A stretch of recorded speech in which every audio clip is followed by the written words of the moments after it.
Olá, alunos da disciplina de Inteligência Artificial. Hoje nós vamos continuar o nosso estudo sobre os métodos de busca.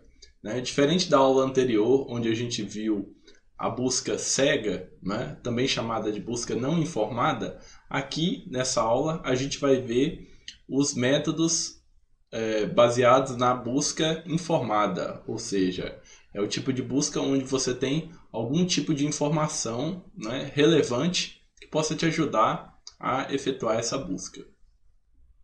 A busca informada ela é chamada também de busca informada de melhor escolha. Por quê? A cada decisão que ela tiver que tomar, ela vai utilizar uma função que vai guiar ela nessa tomada de decisão. Essa função vai dar uma estimativa, tá? E essa função é chamada de função heurística, que a gente vai ver. Esse aqui é o roteiro da nossa aula. Então, primeiro eu vou fazer uma introdução e explicar para vocês o que é essa função heurística. Em seguida, a gente vai ver duas estratégias de busca informada, tá? Que são a busca gulosa e a busca à estrela. Em seguida, a gente vai ver um conceito sobre otimalidade e, por fim, a gente vê algumas estratégias de como criar as nossas próprias heurísticas. Uma função heurística, ela vai prover para a gente uma estimativa de quão próximo um estado está de um determinado objetivo.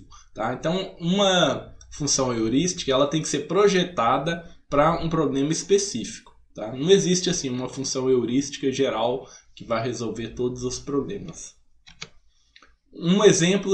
Alguns exemplos aqui de funções heurísticas. A gente tem em verdinho aqui, por exemplo, nesse mapa à direita, a gente tem um mapa, para chegar do ponto A ao ponto B. Então, uma forma de calcular a distância entre eles, uma função heurística, é a gente utilizar a distância em linha reta, que é a distância euclidiana entre dois pontos.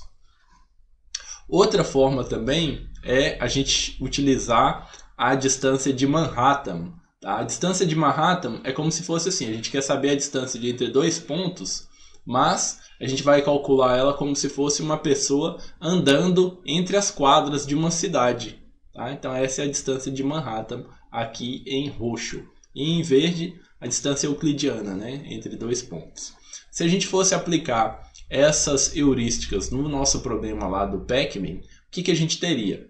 Nesse problema aqui, nesse exemplo, o Pac-Man ele tem que chegar nesse ponto.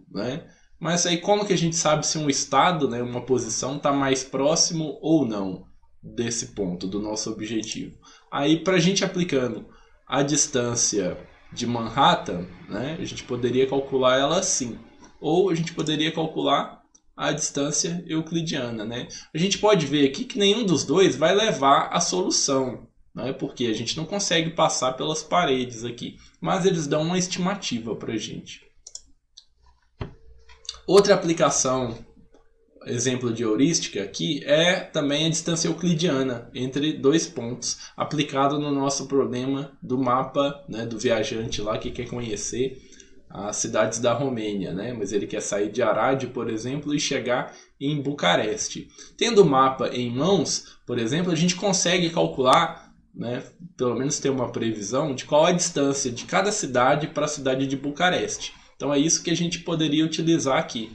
Nessa tabela à direita, a gente tem a distância de cada cidade para a cidade de Bucareste. E aqui, as funções heurísticas, a gente vai sempre denominá-las usando essa nomenclatura, de H de N. H de N, então, refere-se sempre a uma função heurística. Tá? Nesse caso aqui, é a distância em linha reta de uma cidade N até Bucareste. Tá? E essa aqui é a nossa estimativa, H de N. Então, a busca com informação ela vai utilizar algum conhecimento específico sobre o problema para encontrar uma solução de forma mais eficiente do que a busca cega. A gente viu na aula anterior que a busca cega a gente tem que percorrer todos os nós. Então, quando a gente tem um espaço maior de busca, ela acaba ficando inviável. Então, aqui a gente vai precisar de um conhecimento específico, além de só ter a definição do problema. A gente vai ter que ter um conhecimento a mais. E a abordagem geral utilizada na busca com informação é a busca pela melhor escolha, que significa que a cada passo a gente vai ter que utilizar uma função de avaliação que vai dar para a gente essa estimativa, né? Se a gente está mais próximo ou não do objetivo, né? E o que a gente vai fazer? A gente vai sempre escolher de acordo com a função de avaliação. Se a gente quiser, aí vai depender da nossa função, né? Se a gente vai querer um valor, uma função de avaliação mais baixa ou mais alta, tá? Para definir a estratégia de busca. Então a ideia é utilizar essa função de avaliação, chamada aqui de f de n, tá? E com isso a gente vai definir qual o nó que a gente vai expandir, né? E quando a gente tiver esses nós que estão na fronteira, então a gente vai utilizar o valor dessa função de avaliação para ordenar os nós. E a partir dessa ordenação aí a gente vai definir quem vai ser o próximo nó que a gente vai visitar. E a gente tem dois casos especiais, né, dessa estratégia de busca informada, que são, né, a busca gulosa pela melhor escolha e a busca à estrela. A busca gulosa, ela é também chamada de busca gananciosa, tá? Por quê? Em um determinado estado, ela vai sempre atrás da solução ali que parece ser a melhor naquele estado, tá? Então ela não se importa muito de uma forma a pensar no futuro. Ela se importa naquele momento. Qual que é a melhor solução naquele momento, tá? Então, por isso que ela é chamada de busca gulosa, né? Pode ser que tenha uma solução melhor, pensando a longo prazo, né? Mas ela vai sempre, né, pensar de forma local e atrás da solução, né, de uma forma local. Então, na busca gulosa, a gente vai expandir o nó que parece mais próximo ao objetivo, de acordo com a função heurística, né, a heurística h de n aqui. No caso da busca gulosa, a nossa função de avaliação ela vai ser igual à função heurística, tá? Então, ela vai utilizar só a função heurística para ter essa estimativa, se a gente está mais próximo ou não. Então, no caso aqui, olha só, lembrando lá do nosso mapa, onde a gente usava a distância em linha reta, né? Distância em linha reta. Então, é uma heurística que a gente poderia utilizar em conjunto com a busca gulosa, tá? Mas a busca gulosa, o que acontece? Ela nem sempre vai encontrar a melhor solução. Ela sempre vai encontrar uma solução, né? Mas pode ser que essa solução não seja a melhor, tá? Por quê? Às vezes você tem que tomar algumas decisões ruins para chegar num resultado melhor no final, né? E a busca gulosa, ela sempre tenta tomar a melhor solução, tá? Independente do que vai acontecer no futuro. Por exemplo, né? Se no mapa da Romênia, se nosso objetivo fosse ir de Iasi até Fagaras, aí ia ter um problema. Vamos olhar aqui no mapa, tá? E o que ia acontecer é que ele ia para outra cidade que está longe do objetivo, que é essa Neante, tá? Porque lá é um beco sem saída. E o que ia acontecer? Ia ficar num loop, tá? Então, olha só. No caso aqui é a gente ir de Iasi até Fagaras, né? Mas aí o que acontece? Essa tabela aqui já não funciona, né? Porque essa tabela é a distância para Bucareste. A gente quer ir para Fagaras. Mas aí olhando no mapa aqui, a gente consegue ver, a gente está saindo dessa cidade. Neante é mais perto de Fagaras do que Vasilui, né? Do que Vasilui. Vasilui aqui está numa distância maior. Então de Iasi ele vai tomar a decisão de ir para Neante. Só que aí quando ele chegar em Neante, não vai ter opção, vai estar num beco sem saída. E o que ele vai acontecer? Vai ter que voltar para Iasi e vai ficar aqui nesse loop infinito. Então, o ideal aqui seria se a gente tivesse uma forma de detectar esse loop, tá? Na hora de implementar isso. Agora, vamos aplicar a busca gulosa no problema original, que é saindo de Arad e visitar a cidade de Bucareste. Então, a gente está aqui em Arad e vamos visitar Bucareste. De Arad, a gente tem 3 nós que a gente pode visitar. Zerinde, Sibiu e Timisoara. Então a gente está em Arad, que está a 366 quilômetros de Bucareste. Aí a gente vai para Sibiu, Timisoara e Zerinde. O que vai acontecer? Essas três estão na nossa fronteira, esses três nós. A gente pega, ordena eles, né? Quando a gente ordenar, a gente vai ordenar em função da nossa função de avaliação, né? Que eu já coloquei aqui esses valores, né? Que é a distância em linha reta até a cidade de Bucareste. Então, olhando isso, Sibiu é a cidade que está mais próxima de Bucareste. Então, ela vai ser a nossa escolha do próximo nó que a gente vai visitar. Então, a gente visita Sibiu, o que acontece? Expande a fronteira. Então, agora a gente tem 4 outros nós, né? Então, a gente tem 4, 5, 6 nós que estão na fronteira, tá? Pega esses 6 nós, ordena eles em função da nossa função de ativação. O que vai acontecer? Fagaras é a cidade que está mais próxima de Bucareste, né? Então, ela vai ser a próxima cidade que a gente vai visitar. O que vai acontecer agora? Visitou Fagaras e, consequentemente, a gente encontra a próxima cidade de Bucareste, tá? Mas tem um problema aqui, que é o seguinte: essa solução não é a melhor solução, mas é uma solução boa, é uma solução, né? Então ele saiu daqui de Arad, foi para Sibiu, de Sibiu para Fagaras, né? E de Fagaras foi para Bucareste. Mas esse não é o menor caminho, né? O menor caminho é esse aqui, ó, de Arad, Sibiu, Rimico, Viceia, Piteste e Bucareste. Tá? Se a gente somar, a gente vai ver que ele é alguns quilômetros mais curto, menor, tá? Que o caminho que foi definido pela busca gulosa. Mas a busca gulosa encontrou uma solução próxima do resultado final, né? Da melhor solução. Vamos ver agora a busca à estrela, tá? Que é uma outra estratégia aqui, utilizando a busca informada. Então a busca à estrela, ela já dá para a gente um resultado um pouco melhor, né? E ela não é tão gananciosa como a busca gulosa, tá? Então a ideia aqui é que a gente evite expandir caminhos que já são caros. Então a justificativa é essa: a gente quer encontrar a solução menos custosa, uma ação razoável é expandir um nó com o menor valor de f de n, tá? Então aqui, como função de avaliação, a gente vai usar uma função f de n um pouco mais elaborada, tá? Ela vai utilizar duas funções, g de n e h de n. Então g de n vai dar o custo para a gente até o momento para chegar no nó n, tá? E a função h de n já é a função heurística, né? Que vai dar uma estimativa de n até o objetivo, tá? Então na busca gulosa a gente só usava o h de n. Aqui a gente vai usar, né, o custo para chegar no nó mais a estimativa do nó até o objetivo, para definir qual o nó que a gente vai visitar. Então f de n aqui é o custo total estimado do caminho, né, através de n até o objetivo. Então vamos aplicar agora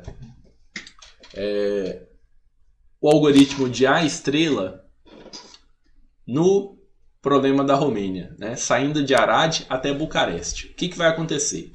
De Arad, para a gente chegar em Arad, o custo é 0. Né? Então, por isso aqui que dá 0. E de Arad até a cidade de Bucareste é 366 km em linha reta. Tá? Então, a função f de n de Arad deu esse valor, 366. Mas a Arad é o nosso nó inicial. Tá? Então, a gente só tem essa opção. Vamos expandir agora a fronteira. Né? De Arad, a gente pode ir para 3 nós: Sibiu, Timisoara e Zerinde. O que vai acontecer? De Arad até Sibiu, a gente tem que andar 140 km. E mais a estimativa de Sibiu até Bucareste em linha reta dá 253 km. Tá? Então aqui, nosso f de n deu 393. De Timisoara, o que vai acontecer? Para chegar em Timisoara, a gente precisa andar 118 km. Tá? E de Timisoara até a cidade de Bucareste dá 329. Então o f de n aqui deu 447 km. E Zerinde, o que vai acontecer? Até Zerinde a gente tem que andar 75 km. De Zerinde até Bucareste em linha reta dá 374. Então o f de n aqui ficou 449. Pega esses três valores, ordena eles e escolhe o melhor. O melhor, nesse caso, é o menor valor. Então, a nossa escolha vai ser Sibiu, né? Como o próximo nó a ser visitado. O que a gente faz agora? Expande ele. Quando expandir Sibiu, então a gente vai aumentar em 4 nós aqui a nossa fronteira, né? Então faz a mesma conta que eu mostrei para vocês para cada uma dessas cidades. Pega todos esses valores, ordena eles e escolhe o melhor. Qual que é o melhor? Rimico-Vilceia, né? Que vai dar, tem um f de n aqui de 413. Tá? Então essa aqui é a nossa escolha. Então vamos visitar esse nó e expandir a fronteira dele. O que vai dar? A gente tem mais 3 cidades aqui, calcula o f de n para cada uma delas. Né? Pega todos os nós da fronteira, que são esses nós branquinhos aqui. Né? Ordena eles em função do f de n. Tá? Ordenou. E pega o menor valor. O menor valor é Fagaras, com 415. O que a gente faz? Visita Fagaras. Quando visitar Fagaras, aí a gente vai expandir a fronteira. Pega todos os nós que estão na fronteira, tá? Ordena eles em função do f de n. Qual que vai ser o próximo nó? O menor, que tem um menor valor de f de n. Ah, professor, mas Bucareste já está aqui, ó. Tá, mas não é a cidade que tem o menor f de n. Tá? Então, seguindo o algoritmo, a ideia é essa. Ele vai visitar o nó que tem menor f de n, que é Piteste, com 417. Tá? Então ele vai pegar, visitar Piteste e expandir a fronteira. Aí o que vai acontecer? Agora pega todos os nós que estão na fronteira, ordena eles em função do f de n. O que vai acontecer? A gente tem esse aqui, Bucareste, que é o próximo. Aí o que ele faz agora? Agora sim, ele vai e visita Bucareste. E quando ele visitar, ele já checa se é o nó objetivo. Tá? Aí encontrou a solução. Encontrou a solução ótima, né? Então vamos ver agora um pouco sobre o conceito de otimalidade, tá? Que tá ligada a uma heurística ser admissível. Tá? Para a gente utilizar uma heurística nesses problemas de busca, ela tem que ser admissível. Tá? E para ela ser admissível, a ideia é o seguinte. Digamos que você tem esse H estrela aqui, é o custo real, o menor custo, tá? De sair do nó N até Bucareste. Então, H estrela é a solução, digamos assim. Né? O que vai acontecer? A nossa heurística, ela tem que dar uma previsão, uma estimativa, que tem que ser mais otimista. Tá? Ela não pode dar uma previsão que vai ser pior que a solução real. Tá? Ela tem que sempre pensar, vai ser mais próximo. Tá? Que a gente vai estar mais próximo do objetivo. Então, por exemplo, quando a gente utiliza a distância em linha reta, a gente sabe que a menor distância entre 2 pontos é uma linha reta. Né? Então, a solução real, a solução H estrela, ela vai ser sempre maior que a previsão da nossa heurística, né? Porque a nossa heurística aqui, ela está supondo que a gente vai caminhar uma linha reta, mas não dá para caminhar uma linha reta, porque a estrada faz curvas, né? Tem que desviar de montanhas. Então, a nossa heurística aqui, é uma estimativa otimista, tá? Então, por isso que ela é admissível e ela vai sempre utilizando esse algoritmo A estrela, né, com uma heurística, ela vai sempre encontrar uma solução ótima. Tá?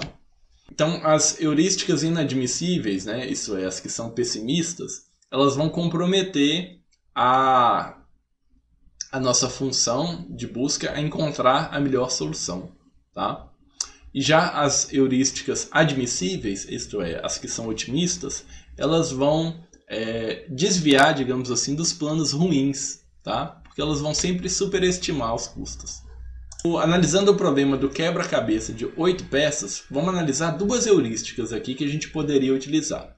Então todo mundo conhece esse problema. A gente tem que mover as pecinhas né, para a posição vazia aqui no caso. Tá? Mas aí, como que a gente poderia ter uma estimativa de quantas peças eu vou ter que mover? Por exemplo, para mover a peça 1 para a posição dela, que seria essa aqui, na verdade, né? Então, para mover a peça 1 para a posição original dela, que é o nosso estado objetivo, né, que é esse aqui, então eu precisaria utilizar uma heurística aqui. Qual heurística? Eu posso contar quantas peças estão fora da posição.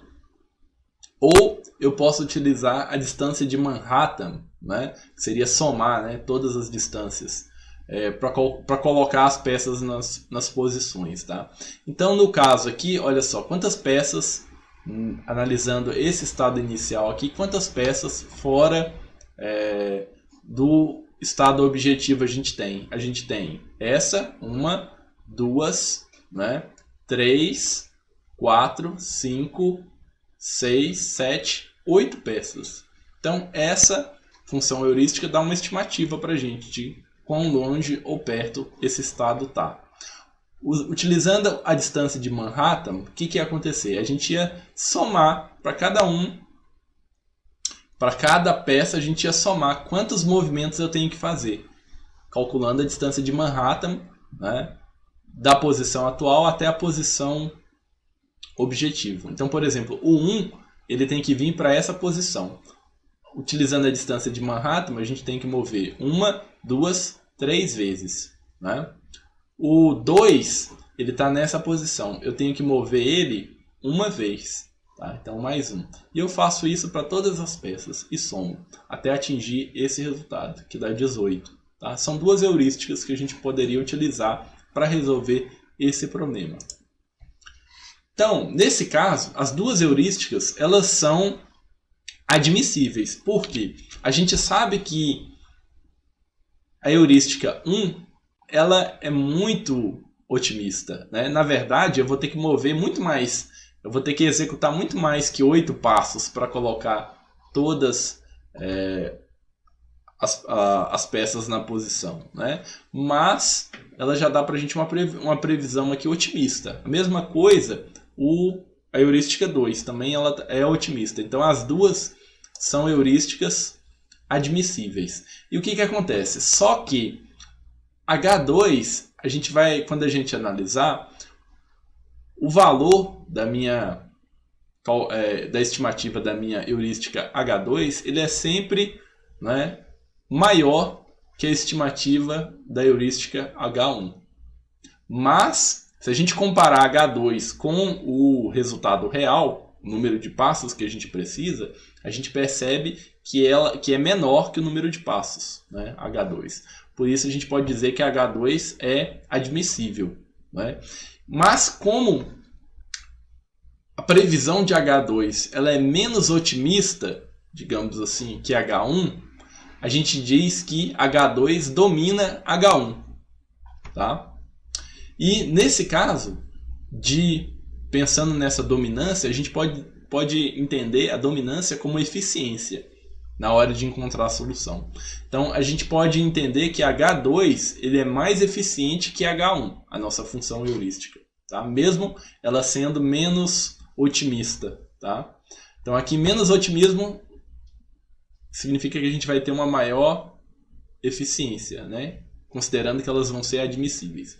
Por quê? Né? No caso de H2, a gente vai ter menos nós que vão ser expandidos na hora de desenhar a nossa árvore. Tá? E H2 vai escolher sempre os nós que são mais próximos da solução. Então, o H1 não. O H1 você vai ter mais nós, né? E, consequentemente, esses nós, o caminho que a gente vai percorrer nesses nós, podem levar a gente a uma solução mais longe, né, da solução ótima. Então é melhor a gente utilizar uma função heurística não tão otimista, ou seja, uma função que tenha valores mais elevados, mas ela tem que ser consistente, ou seja, admissível. Tá? Exemplo, aqui analisando ainda o problema do quebra-cabeça de 8 peças. Então, para uma árvore com profundidade 14, ou seja, a gente vai ter 14 níveis da nossa árvore, Se a gente utilizasse a busca cega, a gente teria que expandir aí, né, mais de 3 milhões de nós até encontrar uma solução. Tá? Utilizando o algoritmo A estrela com a função heurística H1, a gente já vai ter uma diminuição aí considerável. A gente vai ter que expandir só 539 nós na nossa árvore, tá? De estados.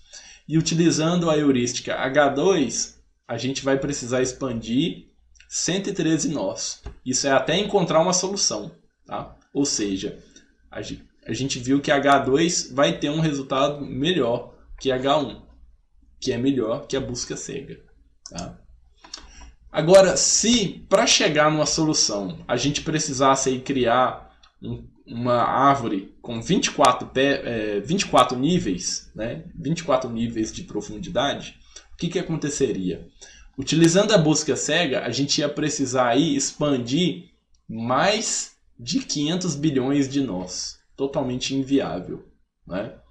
Utilizando a busca A estrela com a função heurística H1, aí já vai ser um pouco mais de 39 mil nós. E a função A estrela com a função heurística H2, a gente já precisaria expandir aí 1.500 nós, né? Que é um valor considerável. Então daí a gente já consegue ver a importância de definir uma boa heurística.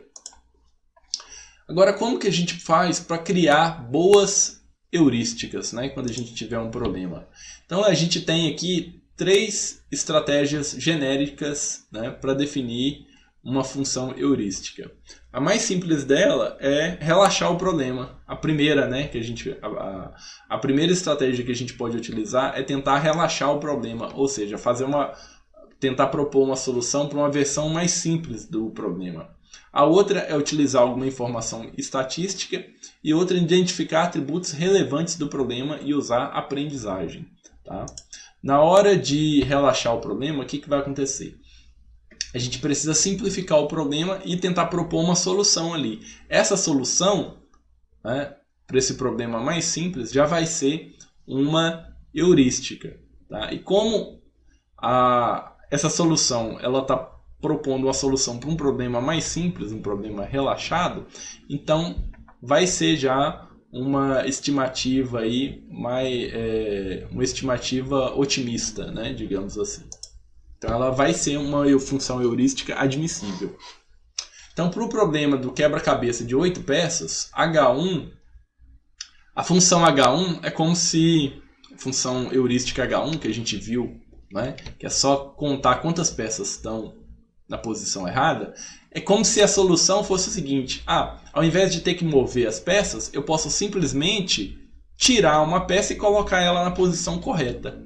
Tá? Então essa é uma estratégia de como que a gente poderia chegar a essa função heurística H1. Tá?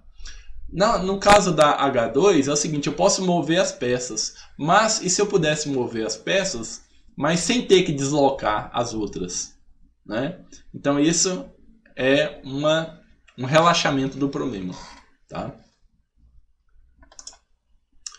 E outra estratégia que a gente poderia utilizar aqui para criar uma função heurística é a gente desconsiderar alguns valores aqui nesse problema.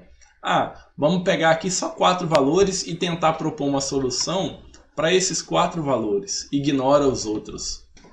Agora, a gente poderia também fazer uma análise estatística. Digamos que eu já resolvi várias vezes esse problema, utilizando alguns outros métodos. E eu já tenho ali a estatística de qual a probabilidade de acontecer cada estado.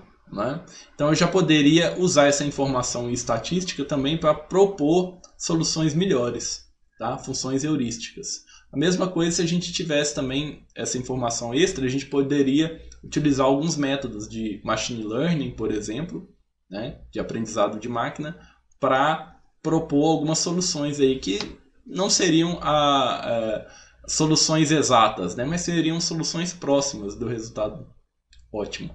Tá? Então, finalizando a aula de hoje, eu tenho aqui alguns materiais extras que eu sugiro que vocês deem uma olhada. E aqui tem os links de cada um. E além disso, eu também sugiro a leitura, né, do capítulo 3 do livro Inteligência Artificial do Russell e Norvig. Muito obrigado por assistirem esse vídeo e até a nossa próxima aula.